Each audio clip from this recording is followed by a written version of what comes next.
ஓட்டுநர்களும் நடத்துனர்களுக்கும் ஓய்வூதியம் கொடுக்கப்பட்டுட்டு இருந்தது.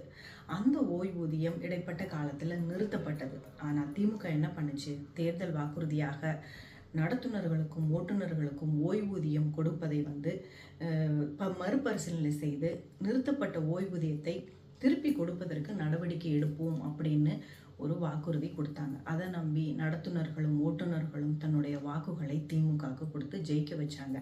ஆனால் இப்போ நடக்கிறது என்னன்னா, ஓய்வூதியமும் கிடைக்க போறதில்ல, நடத்துனர்களும் ஓட்டுநர்களும் பணிகளுக்கான வேலையை தனியார் வசம் ஒப்படைக்கிறதுக்கு டெண்டர் வெளியிட்டிருக்கு இந்த திமுக.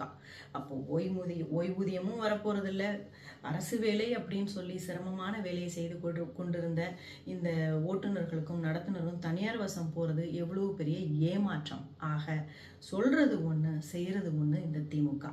வாழ்க பாரதம், வளர்க தமிழகம்.